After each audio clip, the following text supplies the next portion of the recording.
नमस्कार दोस्तों, हमारे इस YouTube चैनल में आप सबका स्वागत है। दोस्तों, हम इस वीडियो में राज्य के नीति निर्देशक तत्वों का चर्चा करेंगे। इसके पहले मूल अधिकारों की चर्चा हो चुकी है, जो कि पिछली वीडियो में पूरी तरह समाप्त किया जा चुका है। यदि आप हमारे इस चैनल पर नए आए हैं तो उन वीडियो को जाकर देख लें, क्योंकि प्रत्येक वीडियो पिछले वीडियो से लिंक होता जाता है। तो इस वीडियो हम देखते हैं राज्य के नीति निर्देशक तत्व। राज्य का नीति निर्देशक तत्व जो है, यह जो है भाग 4 में, संविधान के भाग 4 में इसका वर्णन किया गया है। और यह जो है अनुच्छेद 36 से 51 तक इसका व्याख्या मिलेगा, आर्टिकल 36 से आर्टिकल 51 तक। और यह जो है आयरलैंड के संविधान से, आयरलैंड के संविधान से लिया गया है। और आयरलैंड जो है, ये भी जो है स्पेन के संविधान से, स्पेन के संविधान से लिया है। इस तरह से ये राज्य का नीति निर्देशक जो तत्व है, इसका जो उद्देश्य है, इसका जो एम है, कल्याणकारी राज्य का, कल्याणकारी राज्य की स्थापना करना।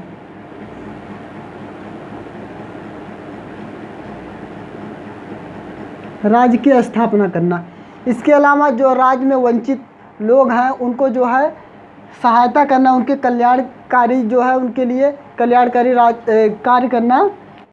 संपूर्ण जो नीति निर्देशक तत्व, उसको 3 भागों में वर्गीकृत करके हम लोग पढ़ते हैं। वह है समाजवादी सिद्धांत, गांधीवादी सिद्धांत और उदार बौद्धिक सिद्धांत। समाजवादी सिद्धांत में आर्टिकल 38, 39 से आर्टिकल 41, आर्टिकल 42, आर्टिकल 43, आर्टिकल 43 से आर्टिकल 47 का हम अध्ययन करेंगे। गांधीवादी सिद्धांत आर्टिकल 40, 43, 43B, 46, 47 और 48। इसमें जो है गांधी जी की जो विचार है उससे प्रेरित होकर जो प्रावधान किया गया वह गांधीवादी सिद्धांत के अंतर्गत आता है। आगे है उदार बौद्धिक सिद्धांत। इसमें जो है आर्टिकल 44, आर्टिकल 45, आर्टिकल 48, आर्टिकल जो है 48A, आर्टिकल 49 और आर्टिकल 50 और आर्टिकल 51 जो है उदार बौद्धिक सिद्धांत में इसको वर्गीकृत किया गया। अब हम आगे जो है राज्य के नीति निर्देशक तत्वों को क्रमबद्ध रूप से एक एक आर्टिकल का अध्ययन करेंगे, होना चाहिए। तो आर्टिकल 36 में राज्य की परिभाषा वही है जो आर्टिकल 12 में दिया गया है। इसमें क्या है? इसमें है संघ एवं संघ सरकार, संघ सरकार। इसके अलावा क्या है? प्रांत एवं प्रांतीय सरकार।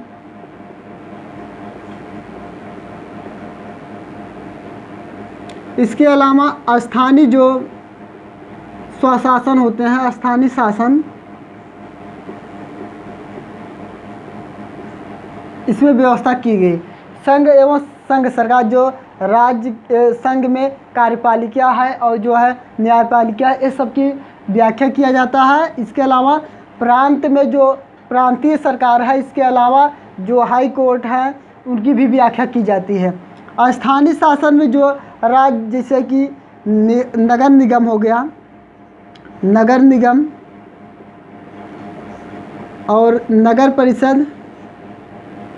परिषद का इसमें वर्णन किया जाता है। इसके अलावा जो है राज्य में जो अधिकरण है और प्राधिकरण है, ट्रिब्यूनल और जो अथॉरिटी हैं, उनकी भी बात आर्टिकल 36 में किया जाता है। इसके जो है राज्य की परिभाषा के अंतर्गत ये सब आते हैं। तो इस तरह से राज्य की परिभाषा हो गया। ये जो है आर्टिकल 12 में जो दिया गया है उसी के समान एकदम दिया गया है। अब आर्टिकल 37 देखते हैं। आर्टिकल 37 में कहा गया है कि जो राज्य के नीति निर्देशक तत्व हैं, ये जो है वाद्य योग्य नहीं है। वाद्य योग्य नहीं है।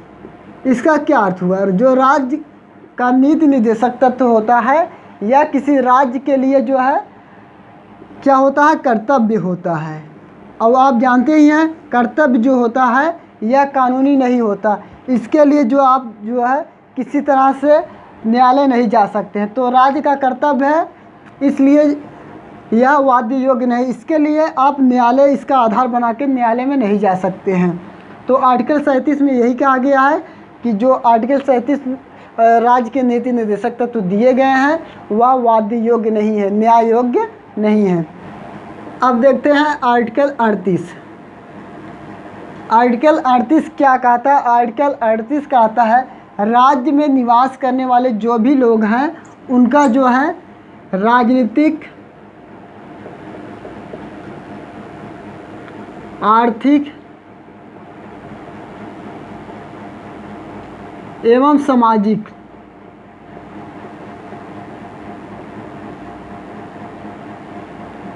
राजनीतिक, आर्थिक एवं सामाजिक रूप में जो है राज्य ऐसे व्यक्तियों को सहायता करेगा, राजनीति के रूप में, आर्थिक के रूप में और जो है सामाजिक कार्य के रूप में व्यक्तियों की सहायता किया जाएगा। अब देखते हैं आर्टिकल 39A। अब देखते हैं आर्टिकल 39A। आर्टिकल 39A में कहा गया है जो राज्य का कर्तव्य होगा वह राज्य में निवास करने वाले व्यक्तियों में उनके जो आय होता है, आय की असमानता, प्रतिष्ठा, सुविधा एवं जो है अवसर की असमानता को कम करेगा। राज्य जो है अगर दो व्यक्तियों में आय की असमानता है उसमें जो है जो योग्यता है समान है तो उनके जो है असमानता को ख़त्म करेगा, प्रतिष्ठा की व्यवस्था करेगा कि जो किस प्रकार से उनकी प्रतिष्ठा को रखा जाए, उनकी सुविधा, राज्य में जो निवास करने वाले लोग हैं उनको सुविधा की व्यवस्था किया जाए और नौकरियों में जो असमानताएं हैं उन असमानताओं को कम करने के लिए राज्य व्यवस्था करेगा। इस प्रकार से आर्टिकल 39 में इसकी व्यवस्था किया गया है। आर्टिकल 38 से देखते हैं। आर्टिकल 38 में कहा गया है राज्य का यह कर्तव्य होगा, राज्य जो है आय की असमानता, प्रतिष्ठा तथा सुविधा को जो है पूरी तरह निगरानी में रखेगा कि जो राज्य में निवास करने वाले व्यक्ति हैं उनमें यदि योग्यताएं समान है तो उनके आय में असमानताएं क्यों हैं, लोग जो निवास कर रहे हैं उनमें प्रतिष्ठा की व्यवस्था करेगा और उनको जो है सुविधाएं प्रदान करेगा, अवसर की असमानता को कम करेगा। लोक नियोजन में जो नौकरियां हैं, सरकारी नौकरियां, उनको जो है अवसर की जो असमानताएं हैं उसको कम करने का प्रयास करेगा राज्य। आर्टिकल 39 में जो है आर्टिकल 39 इसमें जो है राज्य का मुख्य रूप से 6 प्रकार के कर्तव्यों को बताया गया है। 6 प्रकार के कर्तव्य कौन से देखते हैं। आर्टिकल 39 में कहा गया है आजीविका की पर्याप्त साधन उपलब्ध करवाना राज्य का कर्तव्य होगा। राज्य में निवास करने वाले जितने भी लोग हैं उनको जो है पर्याप्त संसाधन जो उपलब्ध कराना जिससे कि उनकी आजीविका चल सके, ऐसा जो है 39A में व्यवस्था किया गया है। आर्टिकल 39B में देखते हैं, इसमें कहा गया है देश के संसाधनों का जनहित में प्रयोग करना। देश में जितने भी संसाधन हैं उनको जो है जनहित में प्रयोग करना, ऐसा राज्य का कर्तव्य बताया गया है। जैसे कि अब यहाँ पे कोई कोयला खदान हो गया या फिर जो है गैस का भंडार मिल गया तो उनसे जो टैक्स लिया जाएगा उसको जनहित में प्रयोग किया जाएगा उन पैसों को। अब आगे है आर्टिकल 39C, इसमें कहा गया है आर्थिक विकेंद्रीकरण करना। राज्य जो है ऐसा कोई कार्य करेगा जिससे कि राज्य में जो आर्थिक केंद्रीकरण हो रहा है वो ना हो सके, जिससे कि किसी खास व्यक्ति को, जो सिंपल व्यक्ति है, उसको दिक्कत ना हो। इसलिए जो है राज्य आर्थिक विकेंद्रीकरण का नीति अपनाएगा। 39C में कहा गया है समान कार्य के लिए समान वेतन।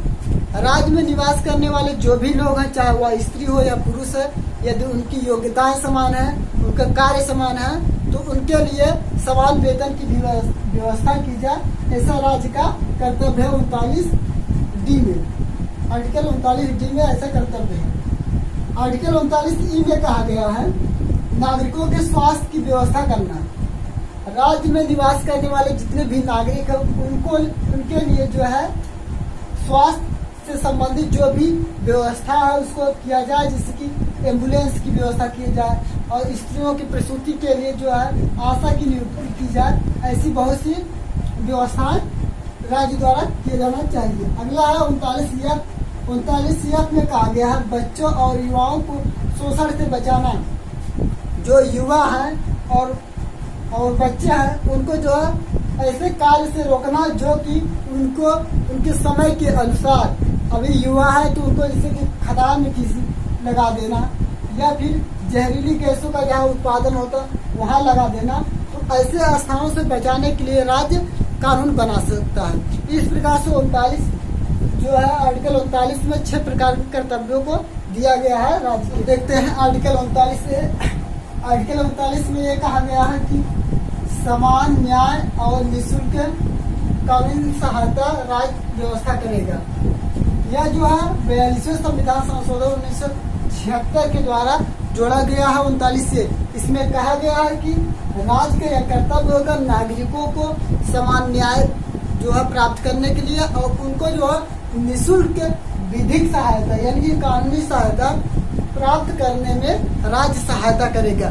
जैसे कि राज्य में निवास करने वाला कोई नागरिक है, वह मुकदमा लड़ने के लिए उसके पास पैसा नहीं है, तो वह राज्य से यह जो है कानूनी सहायता ले सकता है राज्य की तरफ से। तब सरकारी जो है वकील है वह उसका मुकदमा देखेगा। आगे कहा गया आर्टिकल 40 में राज्य जो है पंचायतों का जो है गठन करेगा, जिससे कि पंचायत में जो ग्राम है उसका जो है शासन व्यवस्था बनी रहा है। इसलिए जो है गांव में पंचायतों की व्यवस्था किया जाएगा।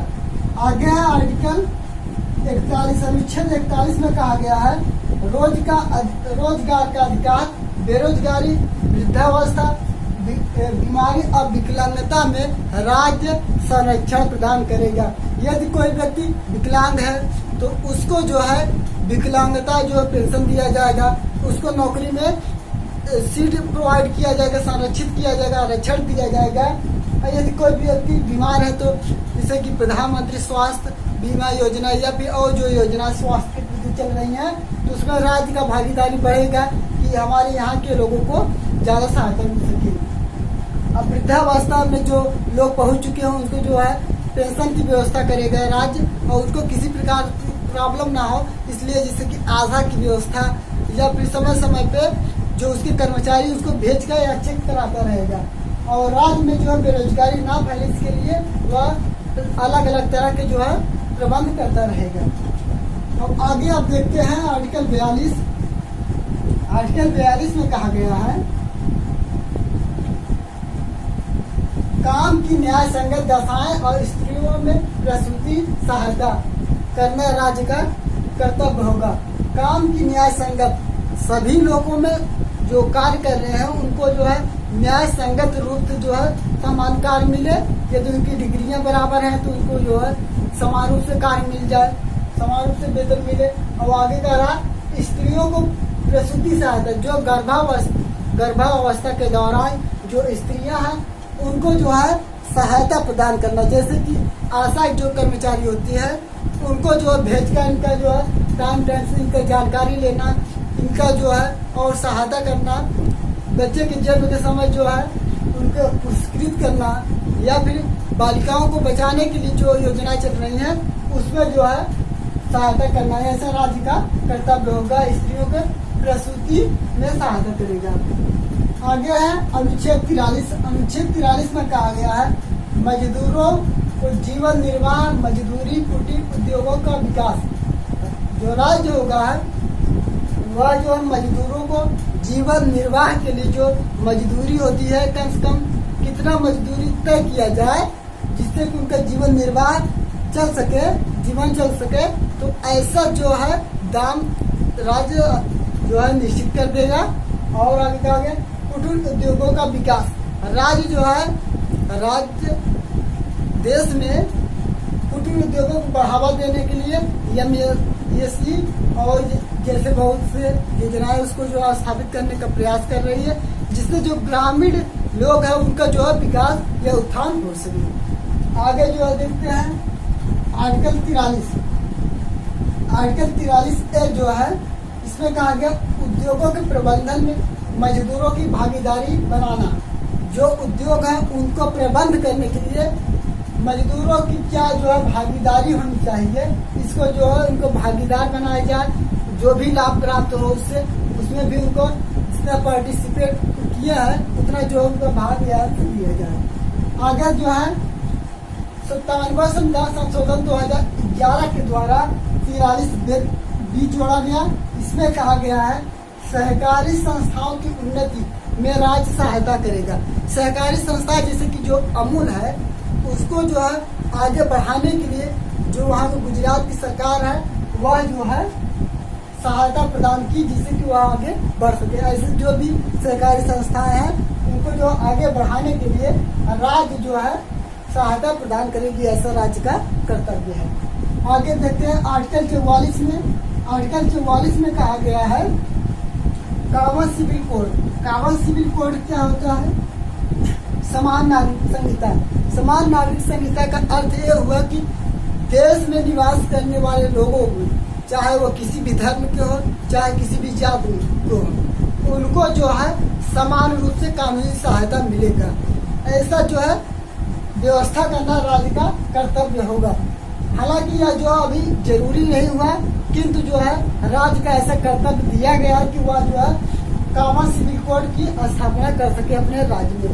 ऐसा कॉमन सिविल कोड की जो है स्थापना करने वाला गोवा पहला राज्य है जो अपने प्रदेश में कॉमन सिविल कोड को लागू कर दिया है। तो यह बहुत ही इम्पोर्टेंट क्वेश्चन यहाँ से मिल सकता है। आगे जो है आर्टिकल 45 में कहा गया है 6 वर्ष से कम बच्चों को राज्य जो है निःशुल्क शिक्षा का व्यवस्था करेगा। हालांकि 86वें संविधान संशोधन 2002 के द्वारा इसमें जो संशोधन किया गया और कहा दिया गया 6 से 14 वर्ष तक के जो बच्चे हैं उनको जो है निःशुल्क कानूनी सहायता दिया जाएगा, ऐसा राज्य का कर्तव्य है। आर्टिकल 45 में दिया गया है। यह बहुत ही इम्पोर्टेंट क्वेश्चन है, कई बार पेपर में पूछा जा चुका है। अब आगे देख आर्टिकल 46 में देखते हैं। अनुच्छेद 46 इसमें कहा गया है राज्य जो है SC ST एवं दुर्बल वर्गों की शैक्षणिक एवं आर्थिक हितों में सहायता करेगा। राज्य जो है अनुसूचित जाति, अनुसूचित जनजाति एवं राज्य में निवास करने वाले जो दुर्बल वर्ग हैं, जो समाज से ज्यादा कटे हैं, जो जनजातियों में निवास करते हैं, उनको जो है शैक्षणिक उनको शिक्षा की व्यवस्था किया जाए और आर्थिक हितों में संरक्षण दिया जाए। जो भी कार्य हैं उसमें जो है उनको संरक्षित किया जाए आर्थिक मामलों में। ऐसा जो है आर्टिकल 46 में राज्य का कर्तव्य बताया गया है। अनुच्छेद 47 में कहा गया है राज्य का यह कर्तव्य है कि पोषक आहार देना, शराब एवं मादक पदार्थों के उत्पादन एवं बिक्री पर प्रतिबंध करना। राज्य का यह कर्तव्य होता है राज्य में जो निवास करने वाले लोग हैं उनको जो पोषक आहार देना।